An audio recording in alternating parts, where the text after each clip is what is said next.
You are listening to the Mountainside Podcast. Joining us in studio is my very good friend, Brandon Burris. I was able to catch him while he was coming through Colorado. He joined us in studio.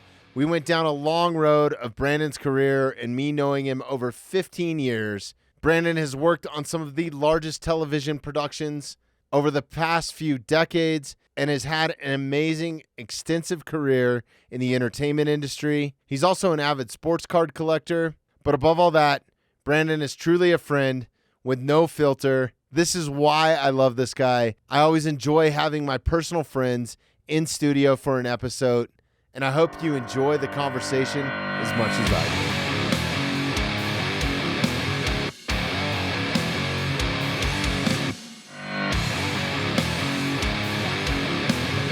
Yeah. Damn, I'm almost out of tequila. You'll be soon. Brandon, it's good to see you. This is a long time coming. I don't think I've seen you in a couple years, at least. It's been a couple years. God, man. History between me and you goes way back. Way back. I don't know how long I've known you. Years now, yeah, something like that. Yeah, it's got to be 7 or 8. 07, 08, somewhere around there. And we've faced some adversity together. That's for goddamn sure. We built some big shows. Yeah. What have you been up to lately, man? Relaxing. Trying to take it slow. Driving around the country. Yeah. Enjoying times, So work in that industry we work in. You don't stop for 10 years. You look up and, you're old and gray. And cheers to that. It's time to move on, and not do that so much. Yeah. So that's what I'm doing right now. But I'm going to go back to work in 2 days. So. Yeah, but you're doing it right, man. It's like life's not all about work. It's not all about money. Like I've figured that out. Like it's kind of about doing what you want and taking the time. I mean, who fucking knows, dude? You and I could be 6 feet underground in any time, right? Like we have so many mutual friends that have passed in the last couple of years and just...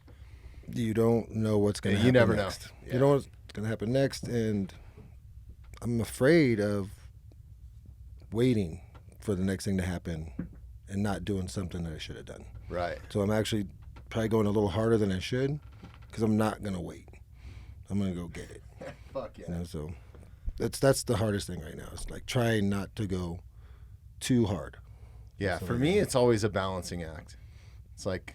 I want to experience life. I want to experience fun things still. I want to, because I feel like as you get older in age, we've seen people like this, and this is not you or me specifically, but they're just like, no, I'm in bed by 8:30 every night, and I got to watch America's Got Talents on tonight. Sorry, I can't go out to the, whatever, or no, I only golf, but I don't drink anymore, or like whatever it is, right? It's if there's a certain game on, I'm not leaving and I'm like, the world is shut off because that's my way to get the fuck out of like my work mode. Yeah, but you're more of a guy that goes and experiences it, dude. Like buying fucking seats on the glass for the Colorado Avalanche. But like that's a lot of holing up. I got to hole up to do that. You know what I mean? I got to hole up for a while, and then when I'm done holing up, I go spring loose like a fucking Jack in the Box, and I go crazy and I end up on the ice and shit like that. That's not planned. That's ego. And shit like that, when you start going and you start looking at shit, is fun. It's better experience. And sports is like one of those moments, and shit like that. It's like that, and they won it that year. So it was great. They won it. Yeah. So I was like, fuck it. And I bet money on them that year. I bet them on a future. So I had money on them if they won it. And I was like, if I fucking don't spend the money and they win the title, So this was last year's last title. year, right? Yeah, pull this mic just a little bit closer to you. This thing just adjusts. So perfect. Up or down. Yeah, that's fucking awesome, dude. I was actually jealous, man, because I don't even think we connected on that trip. Bobby, you were in. I just saw an Instagram post, and it was like you on the ice and the glass going, and then by the time I called you, you were gone, dude. Bobby, that was like a whirlwind. I was going to see some 16-year-old kid. I didn't know at the time he was 16 years old, but I was going to buy a case of baseball cards for $22,000 from an eBay transaction, and then it turned to Instagram. And then I made a deal with this person, and I made another deal with a guy in Fresno, but I said, fuck it, I'm going to Alabama. not going to do this shit. This guy was like, just seemed a better vibe. This is Instagram, you know? I'm an old man. I don't fucking, you know, I don't deal with fucking technology as well as I should. Yeah, I got to give you some pointers on that, by the way. But For remind sure, me later. I have no clue. You know, I'm hunting and pecking and stuff like that. So I'm like, you know what? If I'm going to do it, I'm going to do it right. So I'm going to come to Colorado. And I saw the Avalanche were playing the next day. I said, if I leave right now, I can fucking get there and go to that game. And so I had to get here. I had lunch at a spot I used to see it, you know. Went and had a good spot. Well, you lived here for a while, too. 10 years. 10 years, and that's why it's really so you know hard. What's up. Memories are brushing back right now. I just went by the hospital where my son was born this morning. Shit. So it's crazy little things like that, you know. So that happens to me when I'm in Torrance, when I drive by the Torrance Hospital, because I had 2 kids that were born there. I'm like, fuck. And then we drive by like the old house in Redondo off of Catalina, like the little apartment that we lived in. And like I think about all the walks that we've been on, and it's all this crazy shit. Well, it's a life ago. Yeah. So, but it's just weird to get it thrown back in your face. And I can remember driving around this place. So it was easy getting around to get here. That's rad. To drive around on acid last night was fucking really. It was really easy. Google was not needed, but yeah, she kept telling me, I'm like, I know where the fuck we're going. Just follow the stars. It's funny follow because the stars. My family always gives me, they're like, you're not gonna put it in your navigation. I'm like, fuck no. I grew up here. Like, see those mountains over there? That's west. Like, if you know where the mountains are, the whole way. Yeah, that's home. I was explaining 287 to her, how it runs from Canada to Mexico, basically, and stuff. So, and I didn't understand that when I was a kid when I moved here, you know. So, but I didn't mean to interrupt you there. We just I jump all over the place in conversation. And I'm really fucking bad. But so you were on your way to Alabama to fucking meet this kid. Like, I don't think I've heard this full story yet. So, well, I just ended up coming here, Bobby. I was like, fuck it, I'm gonna go watch the game. And then I get real aggressive. So after the game, I went to St. Louis, and I went to a noon baseball game in St. Louis. So I was sitting behind the plate in St. Louis. But they got a great deal when you get to these clubs. At the ball games, you get free food and drinks with your ticket. Yeah. And it's like highballs and, you know, whatever you want. So I get there 2 hours before the game.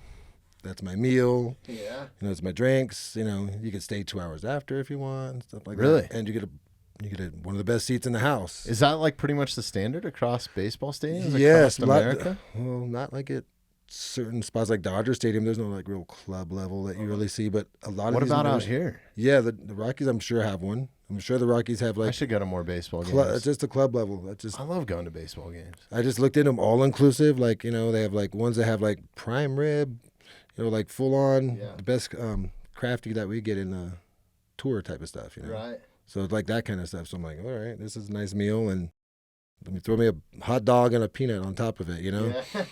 And the kids, those little kids there that's leaving a mound of just trash and stuff, because they can get every candy in the fucking world and like 5 ice creams and fucking, I'm even like, what's that So drink? It's not just concession shit. Like there's proper food and booze, and it's all included, huh? Yeah. That's crazy. Yeah. That's the way to fucking go. Because you're going to spend that money anyways at the concession stands. If you're doing it right, you know, if you want to do it the way you want to do it, you know, I'm going to spend $17 a beer. I'm going to have 5. I'm already over my limit. So I had to call you a couple weeks ago. I was like, fuck, my son got super into the Nuggets. And so I called you up. I think it was last month, something like that. Yep. And we wanted to go to a game. I was like, yo, how the fuck do I do this? And you're like, well, there's this app and that. And like, we got some last minute tickets, and it was fucking epic, dude. It was the night that LeBron dropped his dunk, and all the badass like Jordan memes came out and everything. So my kid hates LeBron, like hates him. So sorry. No, we're from LA. It's all right, you know. He's on our team. What am I gonna say? Kid was born in LA, but I have bred that completely out of him, dude. He is. I had Nugget season tickets. Yeah. So I trained, you know, myself to like not hate them. You know, I loved them. I paid money to their fucking franchise and stuff for a year or so. Yeah. But it was weird seeing them win.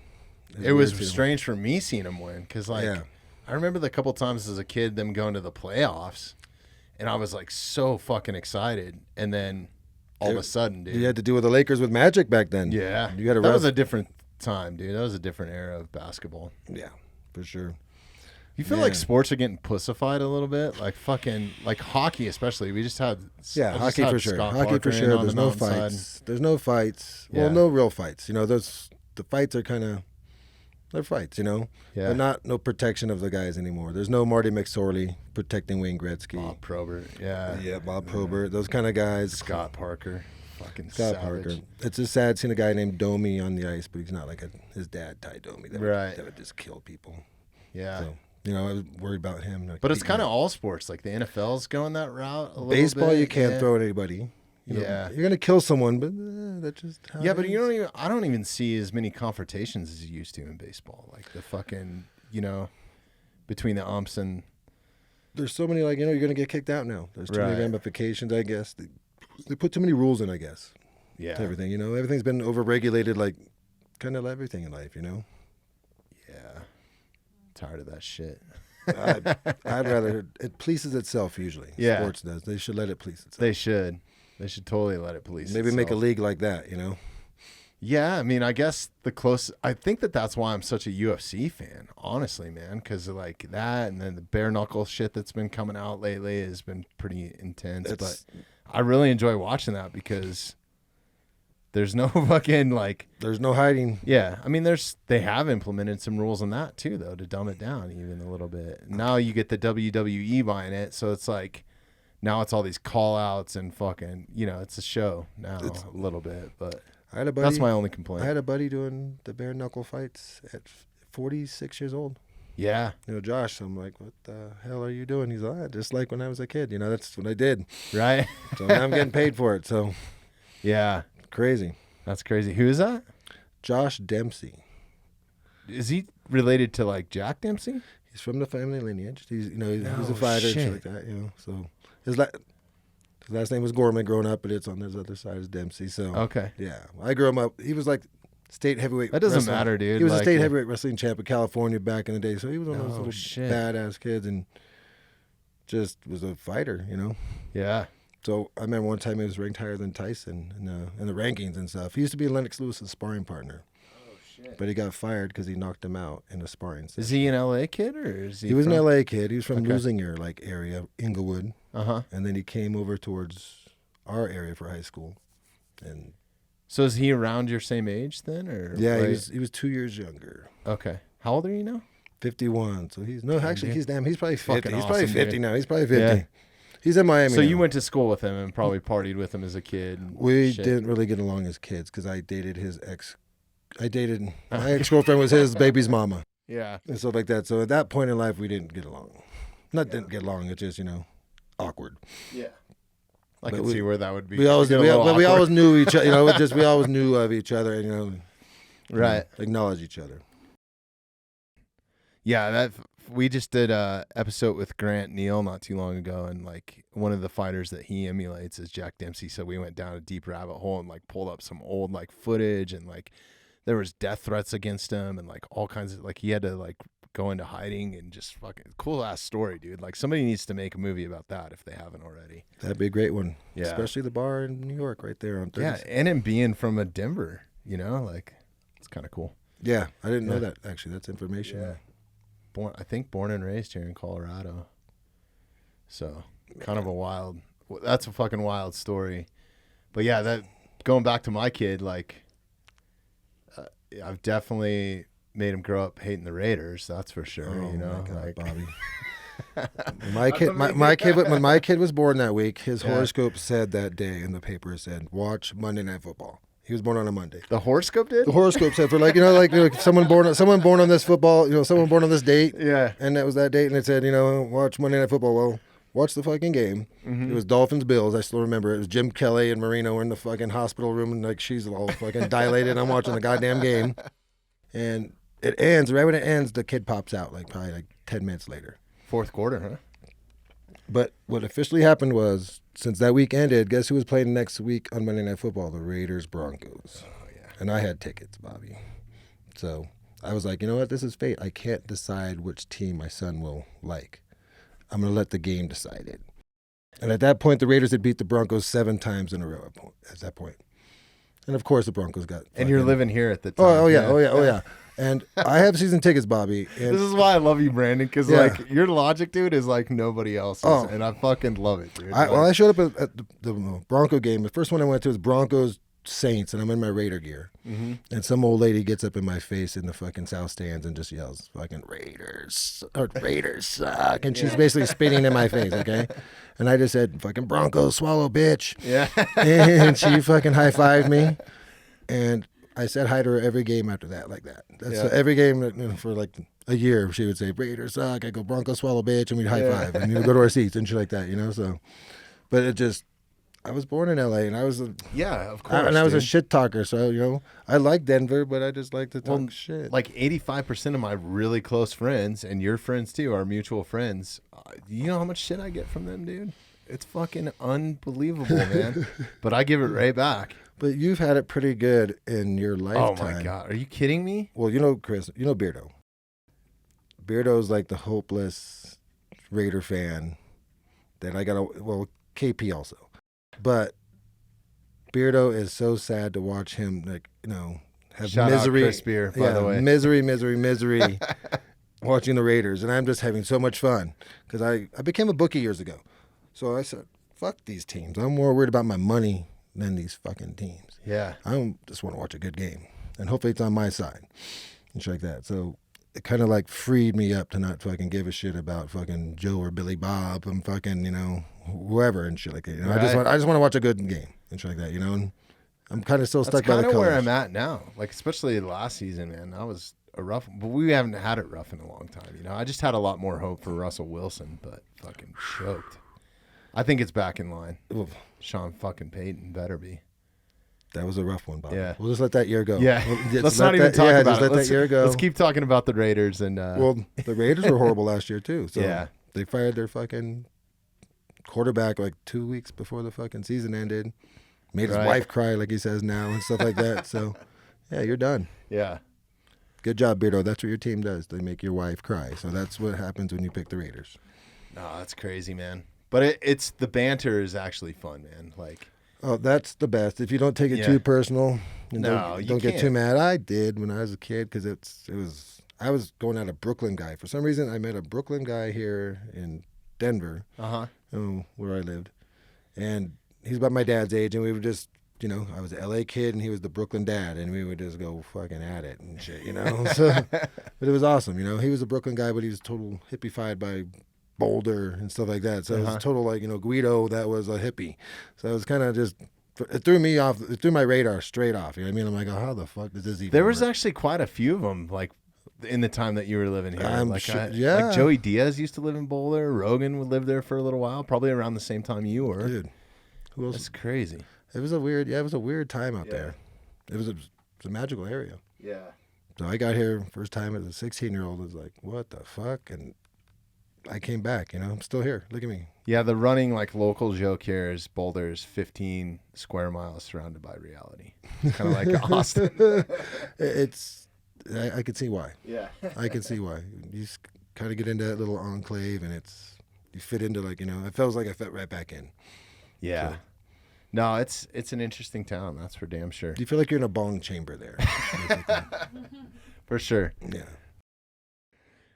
So tell me about the card trading, man, because my kid's gotten into this, and you touched on it, but we didn't finish the story. So you drove all the way to Alabama. This was kind of like the start of your card trading. Yeah, just taking it. Well, I just was fucking wanted to take a gamble on something, I didn't want to. But it was more of like an investment, right? Like, Bobby, it's more adrenaline junkie. Yeah. Like lotto.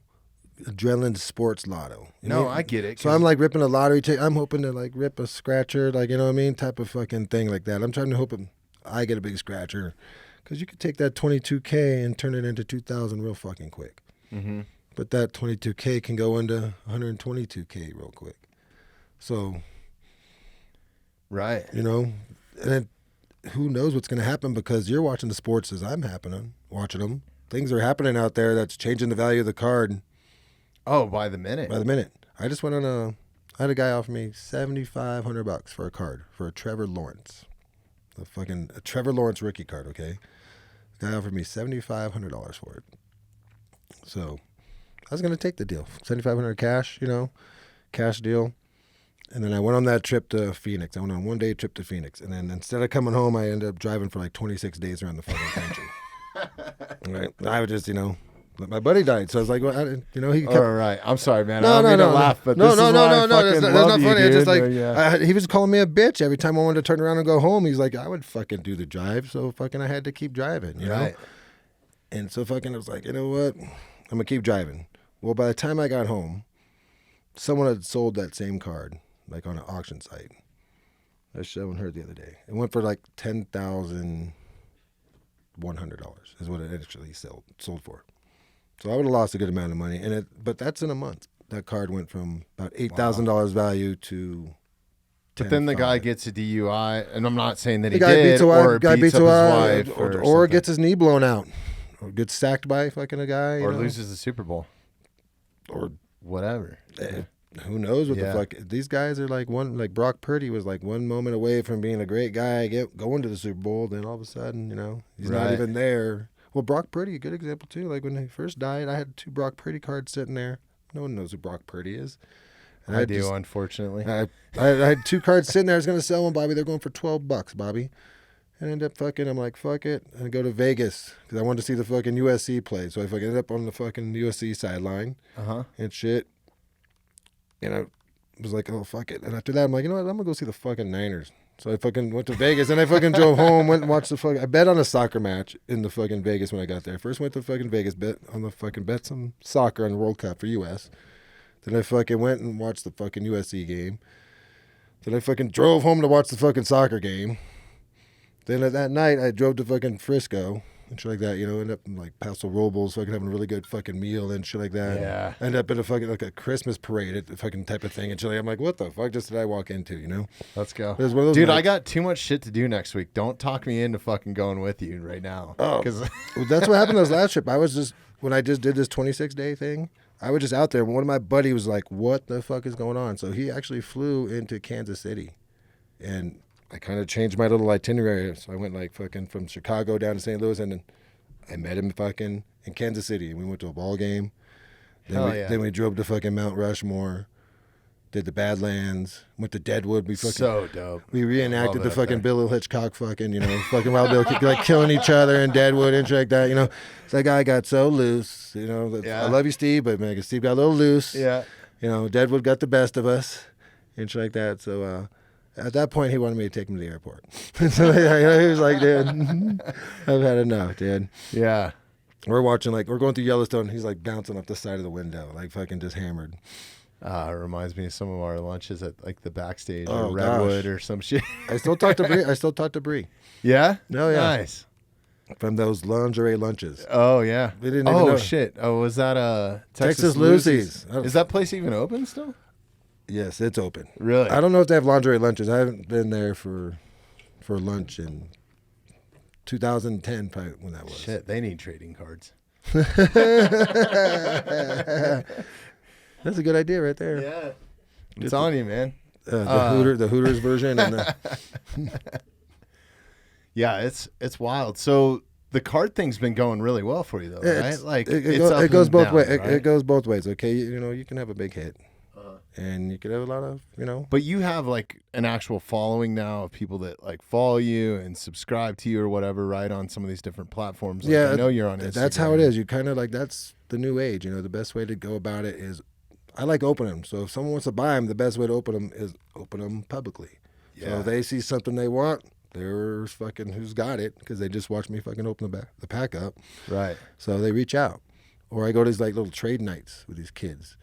And, you got these little hustlers there, but then you got this kid with a dad and stuff like that. So those are the ones I try to find, Like I bought when I was a kid, I was a nut job. I was stealing money from my parents. They're getting a divorce. So I'm stealing money to get attention and fucking buying baseball cards. And my dad's like, fuck that. You got to go. Let's go Your to dad was a cop, too. Yeah. Right? Oh, yeah. He's all, you got to go to where we buy them in bulk. If you're going to spend that money on, let's buy them at a deal. So he started buying me cards in bulk after that and shit like that. So he actually made a bigger monster. Yeah. Like that, but I ended up buying I got like a Mickey Mantle autograph card when I was 11 years old. And then, it cost me, I think, $12 is what I paid for it as a kid. And I thought it was fake it's been in my closet. It had been in my closet for years, And then I was like, fuck it, I'm going to send it into this authentication process and see if it's real. Right, because there's a whole grading system that goes behind Yeah, this it's shit gnarly now, how the too, right? the grade. It's just like art, the Yeah. fine art, and stuff like that, or something's got some perfections or like imperfections. It's gonna definitely ding the price. Like that card I was telling you was $10,000. Okay, there's another company, Bobby, that has a different grading system that has 4 10s instead of just 1 10. Okay, one guy has that same card graded 4 10s. That card's valued at $90,000. Holy shit. Same goddamn. So they're card. looking at it under a microscope, basically, Oh my god! right? Like for printing imperfections, gnarly ass stuff. Thumbprints. You know who started with this company? Danny Reed. What? Danny Reed was one of Fucking kidding me, dude. No. You're gonna hear some.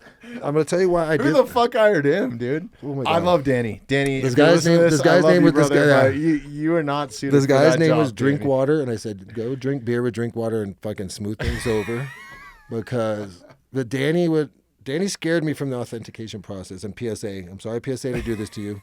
But Danny would sit there. Danny told me he had this 1969 Reggie Jackson, a really nice, valuable card in high condition. Danny's Danny. Danny's probably doing this the night before, you know. Right. Well, Danny says next thing he knows, that card's folded in half. You don't know how he does it. It is not. Fucking set It's not on it. right. So he just fucking pops into the thing and puts it to the next guy. Just pass the buck.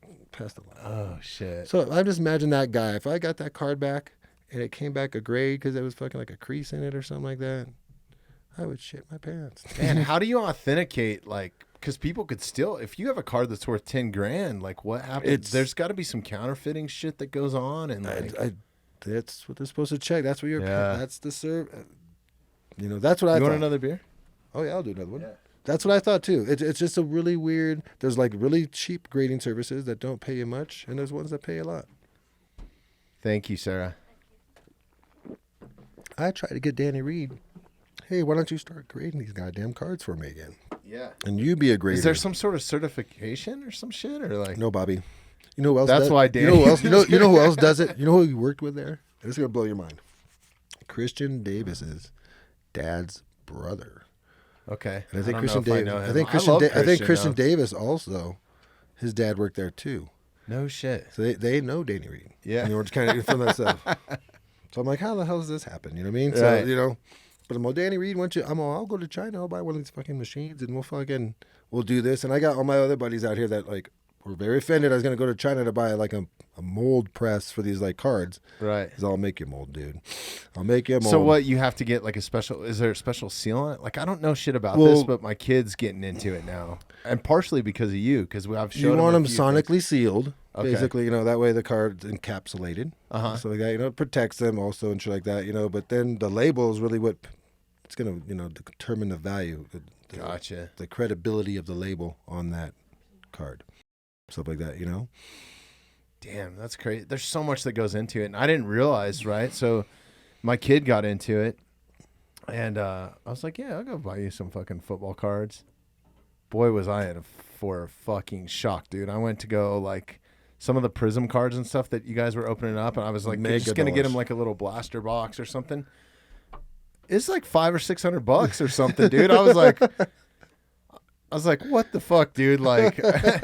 So we've slowly been doing it, and I've told them, hey, you got to do this on your own money now. So I don't care where you get the money, but Dude, that's I'll tell you what. If they're more high dollar, it's high dollar, high risk. But you hit something on those high dollar cards, in the community that there is, you're gonna make some money. right. It's pretty ridiculous the kind of things that come out, that people want, stuff. So it just. To me, I like sports. I said to him, well, I'm going to stop.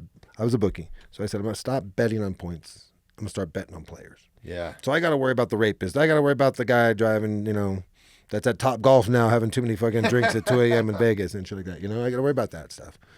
Yeah. Tatis taking too much steroids. That affects your whole market. You could lose your whole portfolio if you got a fucking lot of money invested in a guy like Tatis, and then the fucking steroid fucking scandal pops up. Right. So you got to pick and choose. I went, it's funny, I was hammered with Reader a year ago, and I went heavy on a golf course. I was on a golf course, just fucking, Bobby, I was doing a beer and a shot and at a bong. I was doing a beer or a shot every hole and a bong hit every hole. Damn. I had Reader puking on himself by hole 15. Puking on himself, okay? Yeah, that bad. All right. Because he just come back. I'm like, hey, welcome fucking back. See if you can hang. And stuff like that, But I was buying. Every time I was on the course, I was fucking buying Shohei Ohtani cards. Fucking on that, just fucking, I was way overbidding. But fucking now I look great because fucking the guy's going off. Right. And he's very valuable. So it's kind of a high stock. Yeah. Like, and this is perfect for you because your sports knowledge background is fucking insane, Brandon. Like whenever I want to know something or like need a fact or how to go to a game or whatever, it's like you're my first phone a friend, dude. I just don't forget stupid shit, and it's usually sports related because it's numbers, so it's easy for me to kind of remember. Why don't you have your own podcast about sports or some shit, dude? Like, I tried to do that with Kyle and those guys from like Show Rate, but I don't. Those guys know a little bit. I know fucking hardly anything other than. And I got some buddies out there that have, that are in the high end, that are like coaches and stuff like that have a lot of access to it. So it's just, I guess, everyone's living their own lives. You know what I mean? To think about it, Bobby. They're not like you. They're not, resourceful enough. I work hard at vacation, Bobby. You know what I mean? I work so hard at my vacation that when I go back. Yeah, but you're still such a big fucking deal at your job, too. I don't even work for that place anymore. I know, but I mean, you're still a big deal in the industry, bro. Like that's. I'm not talking about who you work for. I'm talking about the industry, man. Like there's a difference. Like once you get integrated in the industry, it doesn't matter who you work for. People hire. They take bids from companies based on who works for them. A lot of them do. A lot, yeah. And that determines on, if we want Brandon, we got to use this company, type of thing. I went the route of clients couldn't get me on a lot of jobs, so I said, why don't I just book myself instead of having them book me? So that way I can choose what clients I go work with.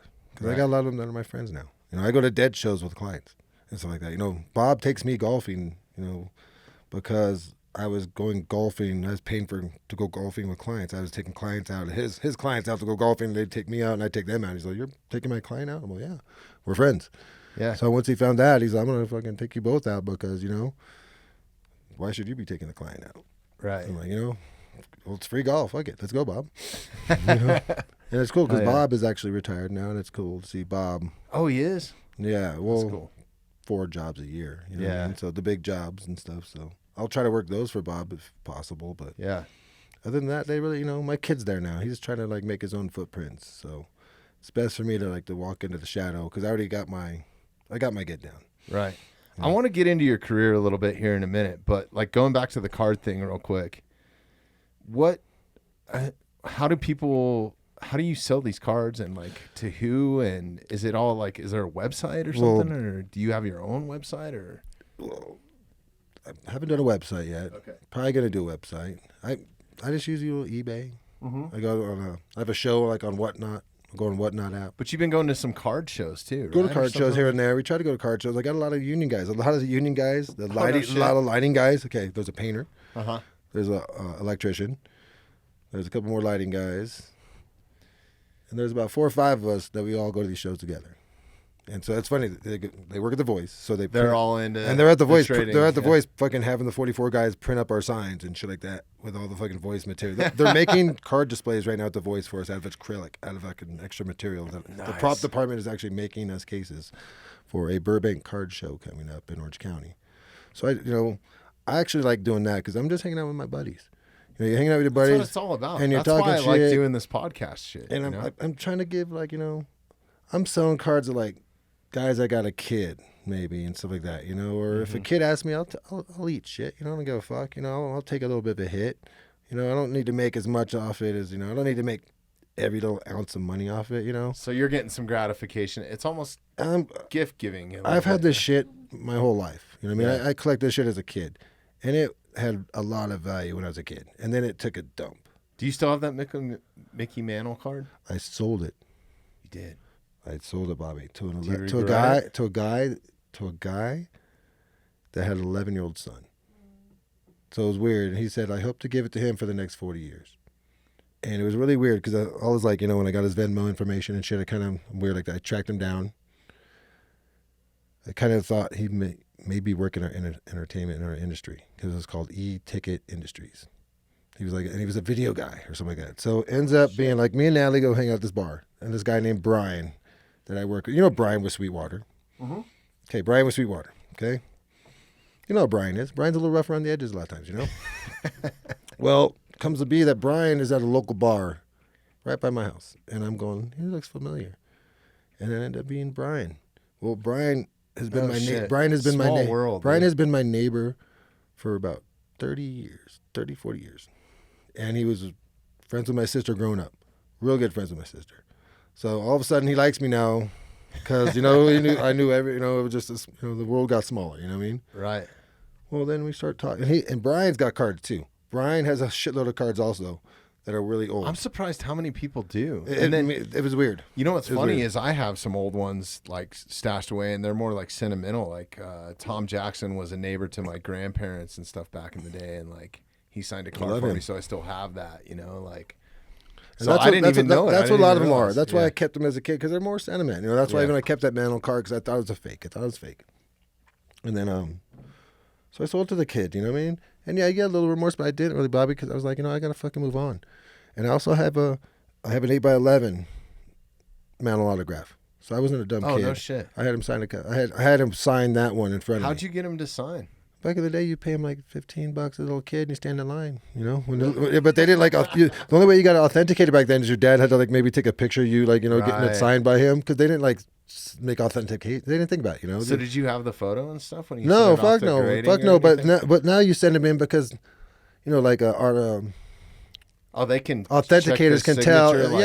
Yeah. Pin pressure and everything. Exactly. They'll know now if it's real or not. They'll know if it's real or not. That's why I kind of looked at my baseball card. It was by ballpoint. So who's got the balls to fucking take a ballpoint pen on a one-off and fucking do over a 1960 Mickey Mantle? Because why would you devalue the card? That's worth a lot of money on top of it. Dude, they get forensic on that shit. They can test the age of the ink and fucking all kinds of shit. Yeah, it's pretty wild. And I took it to a show, and some guy had a few autographs, and he's all, you can just basically call your shot on that price. And when the guy asked me, he had his kid, I said $3,500, and he fucking didn't bat an eye. Next thing I knew, the guy was handing me the fucking cat. It was just a done deal, Bobby. Right. A done deal. And so now I'm hanging out with Brian at the bar, okay? And I'm explaining the whole thing, how I sold to this guy. And next thing you know, Brian shows me, he's like, hey, look. I show him a picture of the kid and the dad. Because I took a picture. I said, I got to have a picture. He's all, we work with him on Dancing with the Stars. Oh, no shit. He's a lighting guy, so I see him in this industry still. So that's I want to get that. Awesome. If I want to get that card back, I know exactly where to go. But when he talks, because he called him up, he said, "Hey, guess who I'm here with at the bar? I'm at the bar with the guy you bought that card off of." And he's all, "That's the prize jewel of my collection." So just tell him thank you, kind of thing, and shit like that, So it made me feel good on top of it, even to have him have that story to fucking call up and kind of shit like that. That's so rad. So, do you have a photo of that card posted on your Instagram or anything? I'm sure I do. Sarah, can you go to Brandon's Instagram? I think it's BranDaddy Rips, or if you look up Brandon Burris. It's fucking, dude, it's so good. I'm pretty sure. That would have been last year in October, I believe. Yeah, you too, Bobby. It's been too long. Yeah, man, it really has. You're one of my favorite people, man. Fucking. Oh, Nashville. Some of these, I don't know. It's weird about this industry that we're in, and for people that don't know, just to catch them up, that haven't listened to me before, I come from a rock and roll touring background and staging industry. I've done a lot in action sports, but Brandon's done a fucking lot too, dude. And we've both been on different sides, and we've worked together a ton, and that's what started our relationship, dude, 16 years ago, right? And then the big ones. We've had some of the best times I've had working on some just fucking massive shows was with you, man. We've done some big ass shit, big. I'm still the specialist for Dancing with the Stars because of you. Because of me? Yeah, those drawings that you made them do, like in 3D, and because they had them overlaid. You know how they draw them over there, and they overlaid everything. Oh yeah, dude, that And was you made 'em do, fucking, like- we built a mini mall in a day. So I will say, Mo, just go back to these one fucking drawings. But that also, it's a collective thing. Like, that's not me. You were there with me. We had a ton of But other guys. that one guy you they got brought in. Freddie Munson. You got fucking, like That is a collection, but the local 33 dudes are no fucking joke either, man. Like those you guys. gotta have the information right, and you laid the information out best to get them to do their job better than the rest. And I mean that's what helps. You had information at your fingertips. You have to be organized in that industry. I think I think there's a misconception that everybody's just backstage drinking and fucking partying and doing blow, and maybe they are. No, that's in the parking lot. But they can keep their but they can keep their shit together, and it's some of the most well organized, most thought out, best pre-planned. And you want to talk about somebody staying on point like 7, 8, 9 steps ahead. If you don't, you are fucking done in that industry. Like, you're done. and you're really good at that. Like, you taught me some lessons on that, man. Like, no, pack the shit this way, because then that way, we know. And I've always thought about that touring, but like some of the jobs that you and I have done together have been like 40 semi-loads, 40 flatbed loads of just steel crap and bolts. Oh, Fuck. We only brought 3,000 bolts. We're 1,000 short. With that bin that you had. Remember that orange bin? I don't remember. From Dance with Stars. Dude, I have short-term memory. Okay, you filled up that bin, the Tim Fallon rigid bin of bolts. So I see them. They organize that whole bin. Oh, I remember those like steel job tubs. boxes. Yeah. Yeah, the Tim Fallon ones. There's the Mickey. Damn, that's fucking badass, dude. Yeah, that was a rough one. What year was that card? 60. In 1960, it got out. And when did you See the auto, like a ballpoint pen. Who fucking does that shit? Yeah, that's awesome. We're And I totally think in if the you go shop. through like some of the pictures, there's like some kids like in one of those other ones. Maybe. No, but damn, those are all the cards. That's fucking awesome. I'm glad you're doing this, man. Like something like that's one reason why I started podcasting, is kind of to get out of See, like you don't have to rely.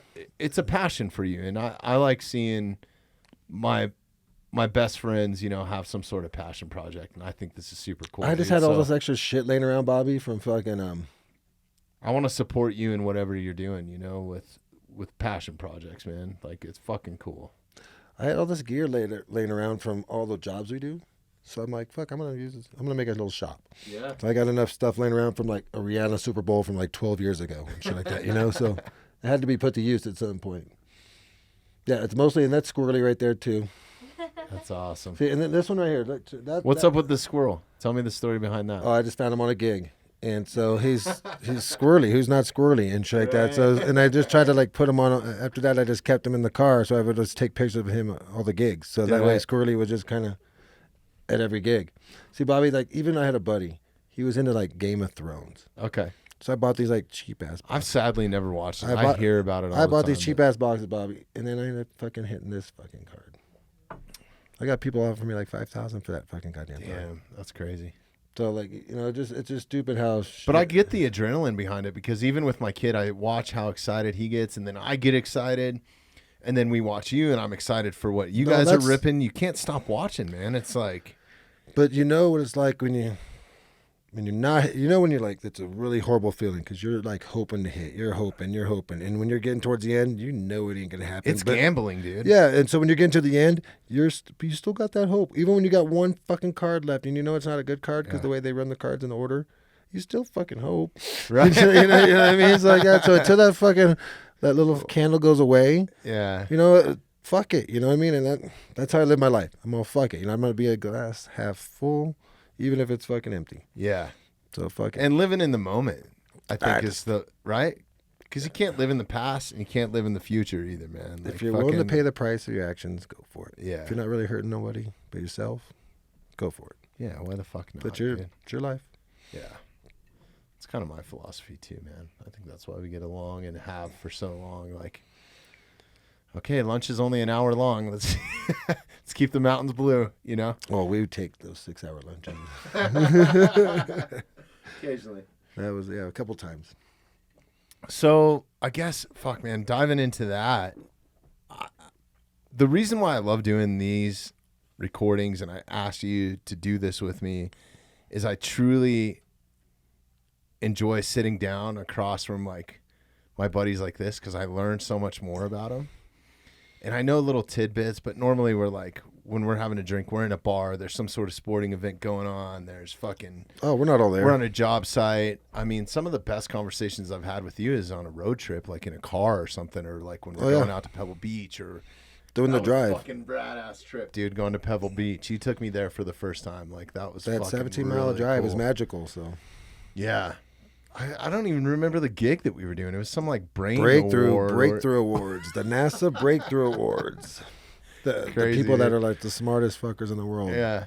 Figuring out all these solutions to our worldly issues. Yeah, that was wild. I like that. The red carpet was off private jets and shit. It was... Well, they did that show because they had that private landing right there at the NASA airstrip. Okay. So they could fly the Mark Zuckerbergs or the... It was the guy from Google. It was the guy from Google, Sergey, whatever his name is. So they could all fly in and out or back to Saudi Arabia right after their flight and shit like that, you know, after the show. So they're doing the next one.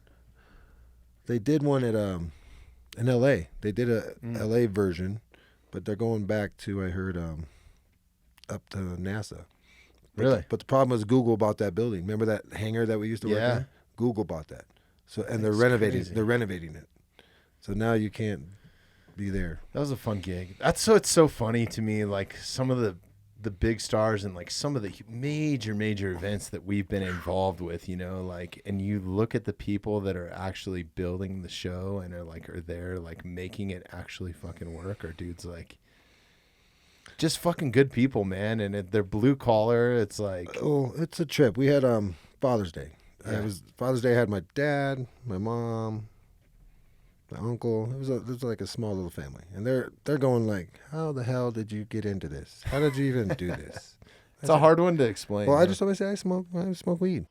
That's really what happened. I was sitting at home, and someone came over to buy some weed, and they saw I had a minivan, and next thing they know, they asked me to be a runner. And so next thing you know, I was backstage for Pearl Jam, like later on that day. Yeah. And shit like that, you know. So next thing I'm talking to Mike McCready, and I don't even know who the fuck Mike McCready is, okay?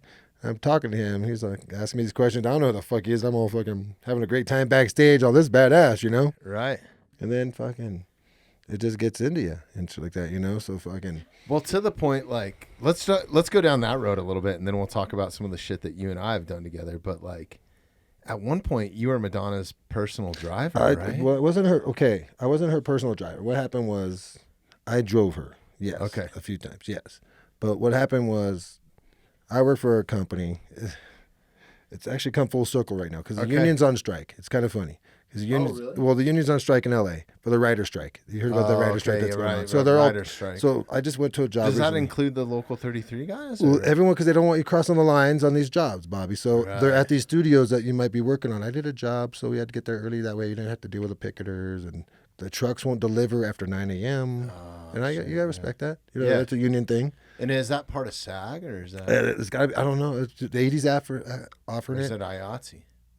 IATSE. It's all IATSE. Oh, really? And both, but it's SAG. Okay. And stuff like that. So they're all tied in, you know. So they're trying to get you to not work and stuff like that. That's why I took disability, and I went on this 26-day. Vacation. Yeah, well, you know, fuck this shit. I'm out of here. Well, I'm glad that you're here now. This is therapy for me. I called it gas therapy, Bobby. I appreciate you making the pit stop too, dude, because I know this is super rad, dude. You're a bucket list dude for me, so to have on. So. No, it's just one of those things. If you go somewhere, you usually have to make the time. If you don't make the time, then what's the point? Yeah. And people are like, well, you only did something for so long. I'm like, well, you only get so long in life. So if you don't get that little moment also on top of it, then you're fucked. So true, dude. I always put in a lot of bucket miles, you know, like in the seat, just to go do one moment. Sure. You know, I'll spend a shitload of moments just to go do one. And, you know, it's worth it for me. Because those other moments I'm still I'm having a great time doing my thing. You know, I'm not in a bad spot in my mind. My mind's a good spot. So wherever I'm at. Yeah, and it's the little shit that you and I appreciate, like going to pour a Samuel Adams on Samuel Adams' grave or something like that, or whatever. You know, chill. like all those little things like that. Dude. You gotta do the local. You gotta stuff. experience life. Well, you gotta just figure out what you like, and if you're a weirdo, just fucking embrace it and go for it. You know, it's a big deal. You know, Yeah. You know, you only know what you like, so go for it. You know, and you could say it to other people and hope they like it too, and then you might have that common thing. But you start realizing, you know, you don't. If you look It's for okay like to be an individual. I just had this discussion with don't my try to be daughter. like everybody. Just fucking. You might be, but just be who you are. Just do what the fuck you want, man. That's how I'm still I having a feel hard about time it. doing that though, Bobby. I think anybody is. It's the world that we're living in. You have a mortgage. You got a car payment. You got fucking kids. You got, you know, a cell phone to pay for. You got. Oh, I got cards to buy. Yeah. That's the problem. I got. You know, I got a business. Well, that was the best thing, Bobby. I had to take a break. Got a podcast. Well, because I was addicted to buying these goddamn cards all the time. And so I had to break my habit. So I had to get on the road and kind of get away from it to kind of, you know. Addiction, huh? Oh, come on. It's like gambling. You know, so yeah. Yeah, I get it. And I'm better at buying than selling. You know, because I don't want to. And then when I do sell, it's I think like anybody is. And when I sell, it's like, you know, fuck, okay, I'll sell because it's not. I'm like, addicted to this for these moments like this, dude. that you should be. You know, Whatever you're doing in life, you know, you should be like kind of. you should have Searching some sort of addiction to it. Yeah. There's got to be an adrenaline rush if you do it. Yeah, that's fucking true. Well, like Jerry Garcia said, is it going to be fun? So you should do something that's fun. You know, and if that's what you think's fun, then you should. I wore do the it. shirt specifically I for can you tell, I today, can tell. dude. See, It's the only. I know. Like, I'm not even like into that music at all genre. I'm much more of a metalhead. You know me, Bobby. like, I didn't like it as a kid, Bobby. I went to dead shows in 5 states before I went into a show. That's not a normal deadhead thing because I was one of those kids that was just there for the fucking drugs. You're making money, dude. And I was making money, Bobby. I was spending, Bobby. I would collect all the allowance. Better at spending money. I would take all the kids. We were doing well, pretty good in the South Bay area, Mm-hmm. you know. So I would just take everyone their allowances, and I'd take a fucking hey, give me your money and tell me what you want. And I'd fucking have like a grocery list of drugs and all of our parents' money. And shit like that. So I would fucking be the one to go get the grocery list, you know, shit like that, you know. But You're the runner, dude. if I needed 100 hits acid, I got 120. And shit like that for this, you know, for the price that it was fucking for 100. So I got 20 free hats of that shit. So I got all my drugs were kind of like worked into the deal. Yeah. And shit like that, you know. So I could just kind of like, okay, I'm on a fucking free roll. And I was not good at buying. I was so like not broke, but you know, just so like I wanted to have fun. And I didn't think the concert was fun. I didn't think $35 for a concert ticket was fun. I thought fucking $35 for an eighth of weed It's was not, not fun. dude, because you're worried about the money at the Yeah. time. So and when I did buy a ticket, I bought a counterfeit ticket, so it fucking ruined my fucking high. Some of the best times I've had have been in parking lots at Like I fucking told you. gigs. I mean, tour buses, Dude. that's where they park. I was so high that time at that one show. I tried to get in. I thought I was Jesus Christ. I tried to walk across the fucking American River because I thought I could go across water. Okay. You thought you could walk across the Yeah, water? dude. I met That's some chick fucking named Monkey, and awesome. she convinced me. She convinced me I was fucking good enough to do it, dude. And I fucking tried it. It didn't work out. It didn't work out so well. Dude. That's fucking hilarious. It was way better off going to those showers and just chilling by, like I said, those shower area, dude. I was fucking got more action there. Fuck that. Fuck, dude. This is why I love you, Brandon. There's no filter, man. Like I love it, man. Like this is why I love doing this, man. This is fucking great. So we totally skipped over. We went down the fucking deep rabbit hole and Jesus over here. But going back to Madonna. So what? Tell me about that, right? Because this is around the Guy Ritchie area. That's where I'm at, you know. Right? So this is when the forum is just switching over to the union strike and shit like that. So fucking we were the hashtag fucking pirate crew that comes in, you know, mercenaries that just come in after 33 got kicked out of the forum. They bring you in the middle of the night. So wear all black. So Madonna was in there. Madonna was doing 6 weeks rehearsal for the Killers for a Grammy rehearsal. Not the Killers, the elephant fucking white. Okay. Fucking. I'm like, fuck, that was way Wasn't the before Killers? their time. It was like yeah. So fucking it was some other band, forget. And then she was doing a 6-week rehearsal for her tour, and shit like that. So they needed someone clean cut to come in. Who's your most clean cut motherfucker you guys got? And I fit the bill, Bobby. So I was hired to drive her Pilates instructor. Okay, and so they flew in this guy from England, James De Silva. Great guy. He was like he was working for Gwyneth Paltrow and So Chris you Martin. were assigned to him. As like I was assigned to him. They rented me assistant. rented me a nice car and all that kind of stuff, and say, hey, you can basically just go take care of this guy for a week and stuff like that. I'm like, all right, let's go pick him up. So my job was basically I'd go down to Sunset Marquee, pick him up at the hotel. He had a friend with him, and he's an Indian guy from Britain, so he's got that proper English accent, but I don't know if it's gay or proper English. You know what I mean? And he's got a white girl with him and stuff like that. So I'm thinking it's just proper English. Exactly So I'm thinking it's just proper. I'm not laughing at gay people. No. Like, Yeah. This time like I just to each his own. But I know exactly what you're talking about. I'm very open-minded. I'm just trying to put something on it without put something on it. You know what I mean? No, and you don't have to on this fucking show either. Like I'm working for Madonna, so come on. Walking on eggshells, you don't have to here. Dude. I'm working for Madonna. Who gives a shit? Yeah, something like that. So I'm like, okay, it's no big deal. So we go to Madonna's house and basically drop him off. You got to go through the gates and drop him off, and you really can't. You can stay in a certain part of the grounds, but you can't really go in. So kind of like going to the Playboy Mansion. Yeah. You've been there. So what's the point? So he would be like, hey, she's English. Why don't you go find a place and get her a pint? I'd be like, James, it's 9:30 in the morning.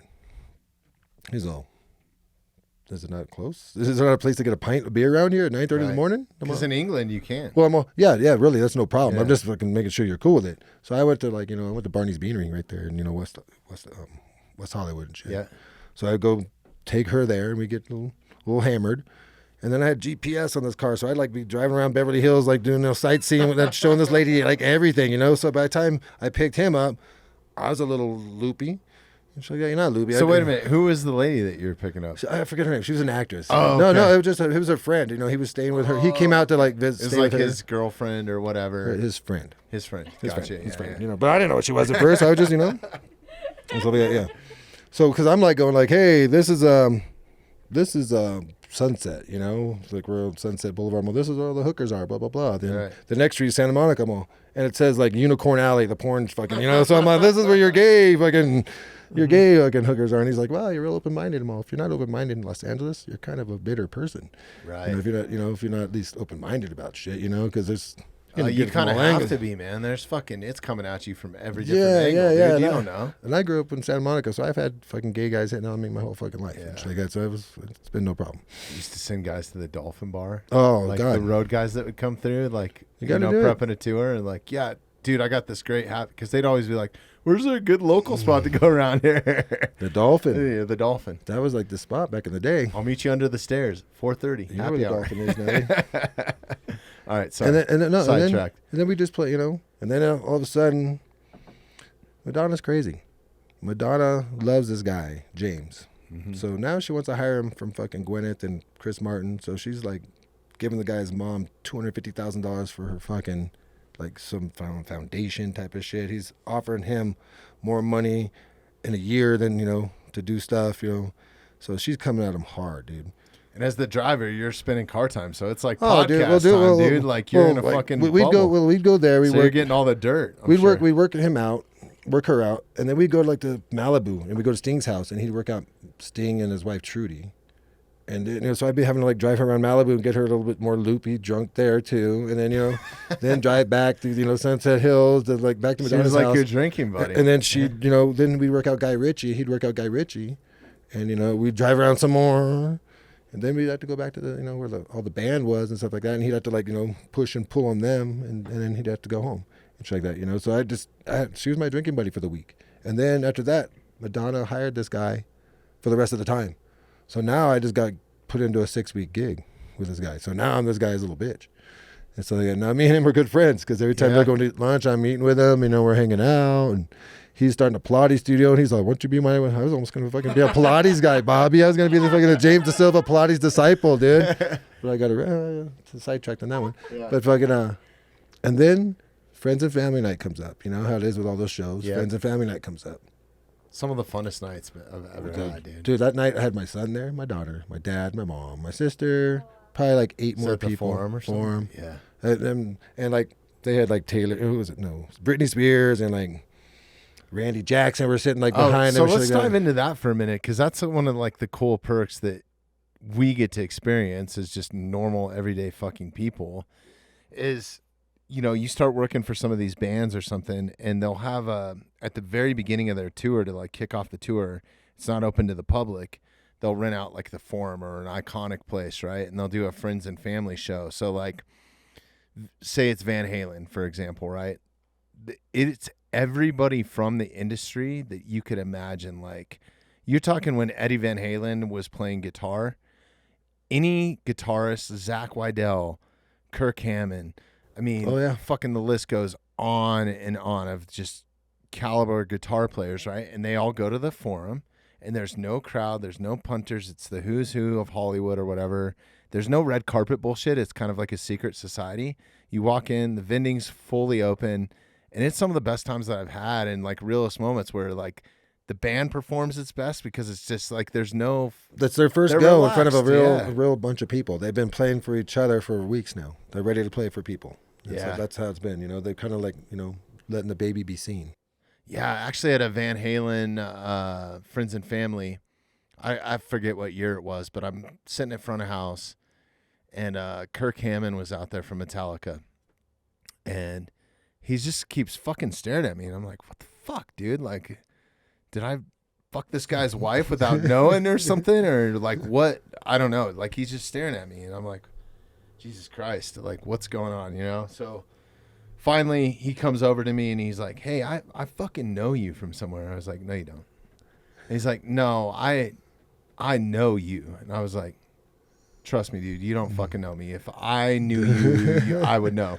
And he's like, no, man, you look familiar. And I've gotten this my whole life, like touring around the world. People swear that they fucking know me or run into me or whatever. And it's like, it's just a weird phenomenon that I have. I don't know if I got a bunch of brothers out there or something, or like, who knows, dude. Dad was a little loose. He was in a biker gang. So it's like, who knows, dude? That's what happens, right? So I don't know. But anyways, it was just, you have experiences like that, or you end up drinking at a bar all night with Leonardo DiCaprio or whatever happens, you know, which is legitimately happened. And these people are real people, so they're in those moments themselves, and they want to get loose too. Yeah.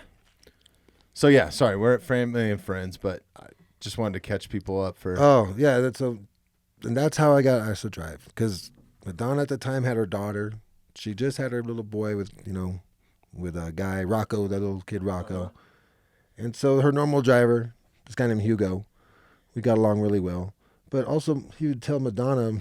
He'd talk to Madonna about me. He'd say, this driver's really fucking cool. This guy I hang out with and stuff. He takes me around, shows this chick around here. So he kind of, just by saying some shit to her in passing, she mentioned, hey, how about James's driver? Because they needed to find a driver, because the normal driver is going to drive the kids and Guy Ritchie to the first night of Friends and Family. Right. So they just needed someone to drive her to Friends and Family at first and stuff like that. So I was like, so they asked me, they're like, pulled me in and said, you want to fucking drive for M? That's what they call M. I'm like, and they, the pay raise is pretty significant. So I was like, yeah, I'll take that fucking gig, Yeah. Do I get a nicer car? Well, only time I've ever gotten. Can I drive the Bentley? Bobby, the only time I've gotten a manicure in my life. Yeah. In Manhattan. I went down to Manhattan. Did they make you go get one, or did no, fuck no. I was afraid to have my fucking fingers up on that driving wheel on that bitch, and fucking I was fucking I was scared shitless. That lady had me. I was so scared shitless of her. Dude, she, like, even me. Dude, she is. Well, I've worked for her. She is a bitch, dude. She is. She's gnarly, but she's really cool. She's a professional at the same time. Oh my god, like she is so on fucking point, dude. Oh my god. Yeah. Okay, so Bobby, tell me some stories, dude. This is what I want to hear. I don't got many, but I got well, first time I pick her up, I got to pick her assistant up, not her. Got to pick her assistant up at her house, and I got to go pick up the Mercedes Maybach, the space shuttle fucking kind of Mercedes badass car. And that in itself was like sitting in like a pilot seat. There's so many instruments in that thing. I'm like, what the fuck did I just get into here? Okay. I'm not an airline. Yeah, dude. How do I even I'll get the story on that shit. It comes into play later. Okay. Well, fucking, because of the way it happened. And so, and we pick her up at the Kabbalah Center. This was on her, like, she's probably on the same kick, She was doing the whole Kabbalah thing, When I was on tour with her, we had Kabbalahs taped to the bottom of the lifts. Dude, no. I had to go pick up the Kabbalah water. No, I didn't know, dude. I was the guy, dude. My buddy Steve, yeah, dude, it was gnarly how my buddy Steve had a mohawk, and we'd be driving through Richard Stevens' them picket line with a fucking mohawk with a fucking Kabbalah dude in the back, fucking all on mushrooms, just like, oh, like fucking basically get the fuck out of the way. And it would be like, oh, because at first they're like with the picket line trying to block it, then they're like, fuck this guy, and he's all, I got the fucking priest in here, so get the fuck out of the way. Right. And they'd be like, oh, like holy, this guy Steve, okay, you know the Forum Club, where they all have the catering. I got to give Steve a shout out on this one. Steve, he went into that place. Best thing I've ever seen, Marshall, on that Madonna tour. And he does the fucking full on. Everybody, and everyone's eating, catering at lunch. It's busy, dude. And the whole fucking tour's there. Everyone, please, we gotta get your attention, please. Everyone, please. And they all get quiet and look at him. If anyone here needs any drugs, you fucking come to me. Go back to eating now. And it was the best thing I ever fucking seen, dude. It was the best thing I ever fucking seen. The dude made he made a buttload of money that fucking tour. But it was just one of those things. And so like, now, this guy's a fucking psycho. And next thing you know, they're hitting him up in the alley. So this is how he's driving. He's driving the Kabbalah guy. So now we're at the Kabbalah Center. I got 30 paparazzi laying on the fucking car. Madonna's a little weird. You're not allowed to have air conditioning on. They don't allow air conditioning. Windows got to be rolled up. It's a black on black car in summer in LA. Hottest. Burbank. Dude, it was off Robertson. It was right off fucking in West Hollywood. And I asked the driver, well, what's the secret? He's all, she doesn't like to stop and she doesn't like to go slow. I'm all, holy shit. What the fuck are you telling me? I'm up in the fucking bumper. I gotta go, Bobby. I gotta go from West Hollywood to the Forum. Hey, how the fuck do you go from West, So next thing I know, I'm going down Robertson right off the bat. Luckily, you're an LA kid and know the area. Sort of, dude, Bobby. I right off the bat. Maybe this is why I had her. I had her GPS. Thank God I had her fucking spacecraft fucking vehicle. Because right when I stopped, I'm a holy shit. I fucking went left. I got in an alley. I'm going down an alley to fucking doing this kind of shit. Fucking doing weird shit. And then I find myself like in Venice over there in the back spot by Jefferson. And she says to me, she's all, this car does 0 to 60 in 3.2. Why don't you fucking try it? And I'm just like, oh, holy shit. And I punched it. I'm just like, flying. You think that they would hire like a fucking NASCAR driver or some shit, dude. Or like an ex-NASCAR driver, it was, like a fucking or something. It was, and it's still like gnarly, because you're just like in this car, Bobby. The car, if like you go like 3 seconds at the same speed, it goes like an automatic cruise control type of shit. That's how this fucking car, it's one of those gnarly things, dude. So fucking. And this was in the 90s, right? Or 06 on this one. Okay, shit. So now I'm driving. I'll go to the Forum, drop this bitch off. I'm going through Inglewood too at some point. Going through neighborhoods in Inglewood to get Madonna to the Forum. Okay, and I fucking end up. Here you go. You're here. So that's first night. So they're like, hey, you're driving her and Guy home tonight. I think it's Guy Osiri. She's got a manager named Guy Osiri. And stuff like that instead of Guy Ritchie. Ironic. Guy Ritchie and her husband Guy. Well, after the show, it's just her, me, and Guy. And we're in the very, the bomb of the fucking Forum. I'm down I'm in the Forum driving her out. So I'm coming out with a police escort. Big ass ramp. And they take you up that ramp. And they get you out, and they take you to the 405. Once they get you to the 405, they don't even get on the 405. Peace. Yeah, you're on. And was it state troopers or something? Or? It's just it was a highway patrol. It was Inglewood PD, because they can't go onto the freeway. Right. Just like that. So they get you on the freeway, and right when I get on the freeway, and I remember it's Gloria Estefan, Miami Sound Machine, kind of like da-da-da-da-da-da, like music on the fucking thing, And her and him are starting to have a conversation about the show. And she's like, how'd you like the show? And he's like, oh, it was great, blah, blah, blah. And she's like, what'd you think of this one part? He's like, I didn't see it. And she just got all quiet. He's like, darling, are you mad? She's like, yeah, how would you like it if I fucking walked out halfway through one of your fucking movies? And I was like, and I looked in the mirror. I love Guy Ritchie movies. And I'm going through like a thing with a girlfriend, I've had things with a wife, So I've been there, So I look him dead in the eye in the mirror. I'm going like, oh, shit, bro. Been there. And so now they're starting to get into it. She's like, well, who are you with? What are you fucking doing? Who are you talking to? Oh, no. Yeah, it was like one of those. Yeah, it was one of those. And I was like, oh, holy shit, he's in trouble now. And stuff like that. So How are you? Because I know you. You're probably up there fucking laughing. No. Now she's like, oh, hey, can you turn this fucking shit down? And I look at the space shuttle fucking thing, and I just hit a button, like, and it stops for a second, Then all of a sudden it's all, bop, bop, bop, bop, bop, bop. It's even louder and shit. And I'm like, oh God. So I like hit the fucking whole, like the whole console power. Like I shut down the whole system. Bloop. So I got like no navigation at all now. No nothing, because I couldn't figure out the radio. And now I'm in the middle of their fight, and it's all quiet, and it's all you're awkward. making the car ride I'm longer. oh shit. Just like I gotta get there and shit like that, And she just going off on him, fucking basically saying all this shit about, like, he's, oh, well, like, I'm going to see the show many times. If we're still fucking together, blah, blah, blah. That was the only night, Bobby, when I got out, because I got to go, my car's at their house. So I got to go pull into their garage, and get out, give them their key, do whatever and stuff like that. That was the only night she did the European, the double fucking kiss, kind of like, I could fuck this motherfucker if you don't get your shit straight. Kind of like, come on, dude. You're just fucking, you better get your shit straight, not be looking at other young tail at my fucking show, asshole. We have some mutual friends that have ran off with some people before. Oh, I'm not going to drop any names.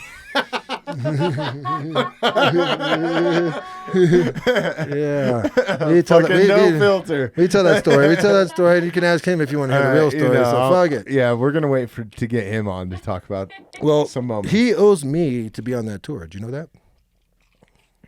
Well, of course he does. Britney Spears, because you know why? Because that was when Britney Spears sobered up. Mm-hmm. And do you know how I met Chippy? Do you know the story about me and Chippy meeting? No, I've seen you guys almost fist fight a couple times. Oh, yeah. Well, when I first met Chip, because there's All Access. And Shout out Chippy. Jeff Haas.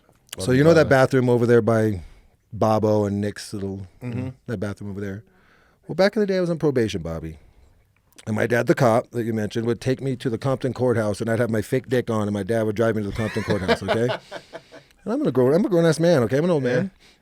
And I go to this Compton courthouse, and I take my fucking piss test with my fake dick on, and then my dad would drive me to work. Yes, I had daddy drive me to work. And my dad sometimes would drive me and Les to work. How bad is that? How fucking great is that? No, I remember this. Yeah. So I would go into the bathroom, I'd take my fake dick off, and I'd put it in my backpack, and I'd go to work. Well, I see Chippy there. And I knew Wes said, hey, that's my buddy. I hadn't met him yet. So I'm walking to the bathroom. I go, hey, what's up? And he's like, hey, you're Wes's buddy. We start just talking. So about 5 seconds into that conversation, I'm like, you know what? He better be able to handle my sense of humor. So I just unzip my pants. And I pull my fake dick out in the middle of just like talking to me the first time. First time talking to me, like 10 seconds in, I just started fucking flicking my dick up and down, the fake dick up and down in the middle of our conversation. And he just starts looking up, bro. And he goes, I know you're Wes's buddy, but I'm not like that.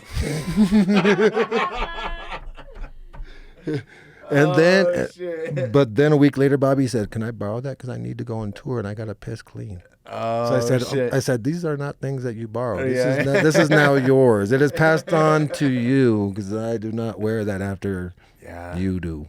That was a crazy. That's how I met Chippy. Crazy shit. That's how he got on Britney. God, we have so many crazy mutual friends. That's why I got to get the show ready thing fucking back on. Like the stories that we can tell. I mean, this is one little story. This isn't even talking about what you and I have done together. If you would even spin it off into any of the Freddys or Richards or even of those guys. Oh my God, dude. Imagine Richard. I'm thinking back on, Richard? Fucking crazy, dude. You kidding me? What chapter? How about Uncle Frank? Uncle Frank's in Indiana. I almost saw him. And then there's just guys across the country that I know, like Fuki up in San Francisco. Oh, yeah. Did I tell you about Fuki? When I was up there last time at a Dead show? No. Last time I was at a Dead show up in Frisco. It was New Year's, 2019, going into 20. Because Fuki. Did they play Shoreline at all, or is they usually play Shoreline. For days. They play Shoreline for days. That's supposed to look like the Steely. From above. Yeah. Like that. So but that is where they usually play. But sometimes they'll play Chase. That's why I wondered if they did. Yeah. They played Chase this other time because it was it was Frisco, and I think kind of that. Is Chase the new arena? The Warriors, where the Warriors play. They play indoor. I don't picture the Dead indoors, just because I grew up going to Red Rocks and. They're cool indoors too. Are they? It's a different animal. It's a different animal. It's cool because it's not like like half the show in light, half the show fucking in dark, right? Type of thing and shit like that. So for the most part, I go to festival season, so I don't really deal with as much arenas, but I like arenas too. I like the Forum. Forum's fucking kind of nice place. especially now that they've revived it, man. Well, it's just a sound place, you know. It's a great for that kind of sound. But me and Allie, that's what I love about Red Rocks too, man. Yeah, me and Allie go up to Frisco, and we're just parked in the parking lot by the wharfs, you know, right by the show. And you know how Fuki does the fireworks. So I reach out to him, hey, Happy New Year. And he's all, yeah, Happy New Year to you too. I'm setting up on these barges, blah, blah, blah, to shooting them off. And me and her sitting in the car smoking. And he tells me where he's at. And I'm reading the pier. And I see the hangar that he's at. Oh, no shit. So I'm talking on the phone with him. He walks out of the fucking hangar. And we start talking to each other when we're still fucking like on the phone and fucking to each other. And shit like that. He was like right there. One of the best people I know up there, awesome. man. I love Fuki. And I was like, say what you will. I mean, a Hell's Angel of 40 years probably Oakland. now, Oakland. right? Yeah. Oakland. Crazy. Yeah. Not what you would expect. No. Probably the only Japanese dude in the Hell's Angels at all. I don't know, right? Yeah. Fuck. It's crazy. Just good fucking people in the industry, man. And That's what it does out here. Yeah. It's wild. So some of the shit that you and I have worked on has been no small walk. Actually, when my daughter? I think it was my daughter was born, my firstborn. I was on a show with you, and it was the Spike Scream Awards. Oh, yeah. And I'll never forget this shit, dude. I wish they would bring that shit back. From a metal guy's perspective, and like, that show was fucking insane. We would build, was it the Greek theater that we were at? Greek theater. Yeah. So we built a whole structure that basically wrapped the entire Greek theater. And the Spike Scream Awards were like, they were horror movie. Horror movie, right? yes. And I'm not even into horror movies, but it was like all the metal bands, the pyrotechnics were there. You and I watched a girl in rehearsals, and this is burned in my fucking memory forever. She was a paid actress that got set on fire like a Burn the Witch at the stake. Oh, dude. Fucking thing. And her safe word was she had to be calm. So she would play the part of like screaming and yelling, and it was the most like vividly, like, I've seen some fucked up shit in the industry. Like, I've seen some crazy like Spinal Tap props, and just, you know, even on that show they had like the whole Back to Future thing where they projected the car like flying in and then flames behind the tires. And did Michael J. Fox get out of it? Or? I think he did. Yep. I missed the show because my son was being born, so I got the call and I was like, see you. Sorry, guys. This is on you. And it was after dinner, so I'm usually out luckily of that I was pretty tuned up. You know, does Bobby, the show's hit, I'm in the parking lot or somewhere else. Where are you? I'm fucking busy. On radio. Dude, I was on with Joe Stein on that one. Do you remember Joe Stein, the forklift driver? This is one of my favorite stories of all time. So they'd call him up all the time. They'd be like, oh, I'm fucking doing blow, and I'll be there when I have fucking 20 minutes. So, fuck. Joe was great. Crazy, man. Joe was great. Yeah, no, good times. But yeah, no, that like we did shit like that. And then some of the other stuff that we did like $1 Million Job. Me, you, and Jake. Yep, that was a good one. Oh, fuck. I need to catch up with Jake, man. Jake's just running the shop. Is he? Okay. He runs the shop with Michelle. Love that dude, man. Suave. Fucking salt of the earth. Jake's a good kid. Yeah. He's got a boy now. He's got a boy. No shit. Yep. That's crazy. Yeah, there's so many people I need to catch up from that. Do you hear about Crybaby? I don't know. Do you remember Crybaby from Nashville? That might be after my time. Yep. I thought we were Crybaby in that. What were we doing on the Nashville job? What were we doing out there? What the fuck was that? Was it at that ACCMs or whatever, right? It was the... Oh, yeah. It was the Country Music Awards, but it was like it didn't last very long. It was Bobby and Hans. Yeah. That's who we worked It was for. a bunch of the Local One guys, and it was... the guy they had from Nashville there, he was on it, but, you know, he had just passed. He was like one of those local legends. Oh, shit, man. There's so many fucking people. Oh, yeah. I thought you remember. I mean, you'd have to show me a picture. I'm fucking horrible with names, dude. That was the only one. Really bad, but like... I worked with him a lot after that, but that was the first one because Roselle was a turntable guy on that one and shit. Fucking. I don't even remember. All I remember is you were there, and I remember I don't remember much of that one. Yeah, exactly. I don't remember. I remember you finding me. I was like, Brandon, I don't even remember. I was like, don't look at me, dude. Or I got pictures of you and all the Santa Clauses, dude. It was hilarious. There was all these Santas, and you went in there. You were just like, dude, I turned into Johnny. I went down a fucking Nashville deep dark hole there. Like literally, I went out for the afternoon just to have like a drink and relax and go listen to some music on Broadway. And I'm not even a country music fan. and I quickly found myself in. I had to use some jiu-jitsu there. It was pretty awesome. And next thing you know, I'm at fucking Hank Senior's bar because I was like, why not? Like I found out from some bartenders and ended up at Tootsie's. And if you've ever been through Nashville or ever worked for a country band, oh God, that's a sign. No. Tootsie's is like a staple. There's so much history in that back alley. And like, so I'm in the back alley, I think that very day smoking a joint, and Miranda Lambert Yep. pulls up in the alley because she's got an apartment that's like directly across from it. And I'm standing there smoking a joint, and she just comes up to me and she's like, oh, that smells good, or what? I don't even know what I was doing, dude. I was on like fucking cloud nine. I don't even know where I got weed. You know me, I don't smoke weed. Like, that's not my thing. To each his own, but like, it's just not my thing. Like, alcohol is my thing. And so I ended up chopping it up with her. I knew exactly who she was because I've done gigs for her before, but I didn't bring any of that up. I was just a normal schmo, and then I just fucking walked away from her talking to me, like just like very rudely, dude. Like, I remember that. Because I was like, I cannot be in a conversation with this because this is going to go bad. Like, at some point. So I was like, the best thing in my mind, the most logical thing to do is just go to walk away without saying anything. And I walked right into Tootsie's. And then I think you stumbled across me somehow. I found you. I was totally on a solo mission. I found you at that point. Yeah. I found you. Yeah, I woke up in a destroyed hotel room. Like, I was blackout drunk. When I found you, it was great. I remember the band playing and me falling on my back. And like, you didn't fall. You were like dancing with a whole bunch of them. And then you were. A whole bunch of what? Them. Santa Claus. Santa Claus. I'm going to call them Santa Claus. I can show you the picture. I call them Santa Clauses. Okay. It was like Santa Clauses that night.